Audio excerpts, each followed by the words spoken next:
Praise lord. ఈరోజు దేవుని వాగ్దానము కీర్తనల గ్రంథము 20వ అధ్యాయము మొదటి నుంచి చదువుకుందాం. చూడండి. ఆపత్కాలమందు యెహోవా నీకుత్తరమిచ్చునుగాక, యాకోబు దేవుని నామము నిన్ను ఉద్ధరించునుగాక, పరిశుద్ధ స్థలములో నుండి ఆయన నీకు సహాయము చేయునుగాక, సియోనులో నుండి నిన్ను ఆదుకొనుగాక, ఆయన నీ నైవేద్యములన్నిటినీ జ్ఞాపకము చేసుకొనుగాక, నీ దహన బలులను అంగీకరించునుగాక, నీ కోరిక సిద్ధింపచేసి నీ ఆలోచన యావత్తు సఫలపరచునుగాక.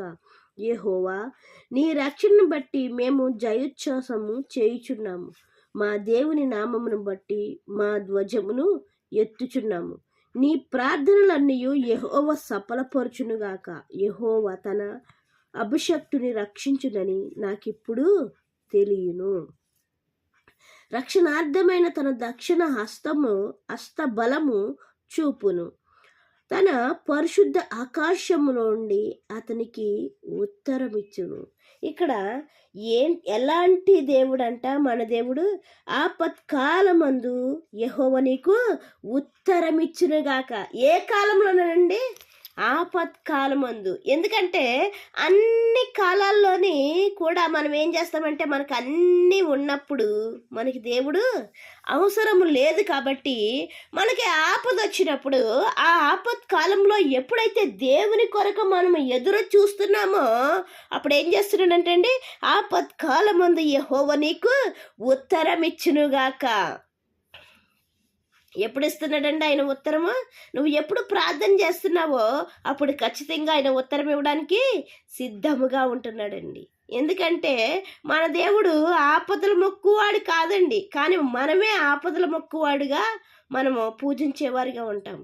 మన దేవుడు ఎల్లప్పుడూ స్తుతించదగిన దేవుడు, కానీ మనమైతే అప్పుడప్పుడు స్తుతించేవారిగా ఉంటాం.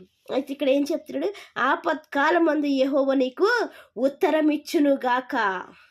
ఇంకా ఏమంటున్నాడు? యాకోబు దేవుని నామము నిన్ను ఉద్ధరించునుగాక.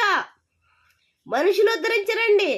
భర్త కానీ, భార్య కానీ, బిడ్డలు కానీ, స్నేహితులు కానీ, బంధువులు కానీ, తోడబుట్టిన వారు కానీ, ఇంకా ఎవ్వరు నిన్ను ఉద్ధరించరు. కానీ దేవుని యొక్క నామము నువ్వు ఎప్పుడైతే నమ్ముకొని గట్టిగా చేపట్టుకుని నీతిగా, నిజాయితీగా, యథార్థంతో, భక్తితో, విశ్వాసముతో, నిరీక్షణతో ఉంటున్నావో అప్పుడు దేవుడు నిన్ను ఉద్ధరించేవాడిగా ఉంటున్నాడు. మనుషులు అవసరాలను బట్టి వాడుకొని వెళ్ళిపోయేవారుగా ఉంటారు, కానీ దేవుడైతే అలా చేయట్లేదండి. ఇంకా ఏం చెప్తున్నాడు? పరిశుద్ధ స్థలములో నుండి ఆయన నీకు సహాయము చేయనుగాక. ఎక్కడి నుంచి సహాయం చేస్తున్నాడండి? అతి పరిశుద్ధ స్థలము నుంచి కాదండి. ఏంటంట? నువ్వు ఉన్న నీచమైన స్థలము నుంచి కాదు, నీచమైన తలంపుల నుంచి కాదు ఆయన ఉత్తరం ఇచ్చేది. ఎక్కడి నుంచి ఇస్తున్నాడు? ఆయన పరిశుద్ధ స్థలములో నుండి నీకు ఉత్తరం ఇచ్చునుగాక. ఆ పరిశుద్ధ స్థలంలో నువ్వు కూడా కూర్చొని, ఆ పరిశుద్ధ స్థలంలో నువ్వు కూడా పరిశుద్ధురాలుగా ఉంటూ, పరిశుద్ధుడిగా ఉంటూ, నీతిగా ఉంటూ, నిజాయితీగా ఉంటూ, ఆ పరిశుద్ధ స్థలంలో ఉండి నువ్వు ఆయనకి ఎప్పుడైతే మొరపెడుతున్నావో అప్పుడు ఆయన ఏం చేస్తున్నాడండి? ఆ పరిశుద్ధ స్థలములో నుండి నిన్ను చూసి ఏంటంట?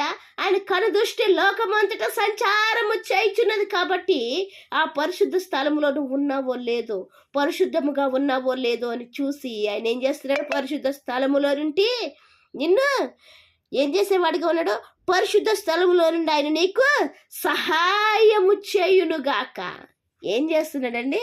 సహాయము చేస్తున్నాడండి. ఎప్పుడు? నువ్వు ఎప్పుడైతే పరిశుద్ధ స్థలములో ఉండి పరిశుద్ధముగా ఉంటూ, ఎప్పుడైతే నమ్మకముతో, నిరీక్షణతో, భక్తితో, విశ్వాసముతో, భయభక్తులు కలిగి నువ్వు ఎప్పుడైతే ఆయనకి మొరపెడుతున్నావో ఆపత్కాలంలో ఉండి అప్పుడు ఆయన ఏం చేస్తున్నాడండి? నీకు సహాయము చేసేవాడిగా ఉన్నాడు. సహాయము చేయడానికి ఆయన సిద్ధంగానే ఉన్నాడు, రక్షించడానికి సిద్ధంగానే ఉన్నాడు, విడిపించడానికి సిద్ధంగానే ఉన్నాడు.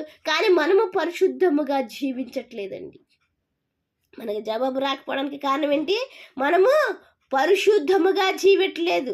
పరిశుద్ధముగా జీవించినట్లయితే ఆయన సహాయము చేయడానికి సిద్ధముగా రెడీగా ఉన్నాడండి. అయితే ఆయన ఇచ్చే సహాయము పొందుకోవడానికి మనము కూడా ఎలాగుండాలంట? పరిశుద్ధులుగా ఉండాలి. సియోనులో నుండి నిన్ను ఆదుకొనుగాక, ఆయన నీ నైవేద్యములన్నిటినీ జ్ఞాపకము చేసుకొనుగాక. నువ్వు ఏదైతే దేవునికి అర్పించుకుంటున్నావో, ఏదైతే నువ్వు మొక్కుబళ్ళు చేసుకుంటున్నావో, ఏ విషయంలో అయితే నువ్వు మొక్కుకొని నీ ఆపదను నువ్వు గట్టెక్కించుకుంటున్నావో, ప్రతి ఆపద నువ్వు ఆయన ఆదుకున్న తర్వాత మరలా నువ్వు ఆయన జ్ఞాపకము చేసుకొని నువ్వు ఎన్ని నైవేద్యాలు అయితే పెట్టావో అన్ని నైవేద్యాలను ఆయన ఏం చేస్తున్నాడంటే అండి, జ్ఞాపకం చేసుకుంటున్నాడంటే. జ్ఞాపకం చేసుకుని నా కుమార్తెకి నీ సహాయం చేసినట్లయితే, నా కుమారుడికి నేను ఉత్తరం ఇచ్చినట్లయితే, నా కుమారుడిని ఆపత్కాలంలో నేను ఆదుకున్నట్లయితే వాళ్ళు మర్చిపోయేవారు కాదు. కాబట్టి వాళ్ళ నైవేద్యములను నేను జ్ఞాపకము చేసుకుంటున్నాను అంటున్నాడు. నువ్వెంత నైవేద్యం అయితే ఆయనకి అర్పించావు, ఎంత ప్రార్థన అయితే ఆయన సన్నిధిలో చేశావు, ఎంత వాక్యాన్ని అయితే చదువుతున్నావు, ఎంత దేవుని కొరకైతే ధ్యానిస్తున్నావు, ప్రతిదీ కూడా ఆయన చూడగలిగిన దేవుడు. ఇంకేమంటున్నాడు? నీ దహన బలులను అంగీకరించుచున్నాను, నీ కోరిక సిద్ధింపచేసి నీ ఆలోచన యావత్తు సఫలపరచుదునుగాక. ఏంటండి ఆలోచన అంటండి? మనం ఏం ఆలోచిస్తున్నాం? కుటుంబీకుల కోసం మనము ఆలోచించేవారిగా ఉంటున్నాం. అయినా కూడా ఏమంటున్నాడో, నీ ఆలోచన యావత్తు సఫలపరుస్తాను. ఎప్పుడు సఫలపరుస్తాను? నువ్వు పరిశుద్ధముగా జీవించినప్పుడు, పరిశుద్ధమైన స్థలములో ఉండినప్పుడు, నువ్వు ఆపత్కాలంలో మొరపెట్టినప్పుడు నేను ఏం చేస్తానంటున్నాడో, నీ ఆలోచన యావత్తు సఫలపరుస్తాను. నీ కోరికను నేను సిద్ధింపజేస్తాను.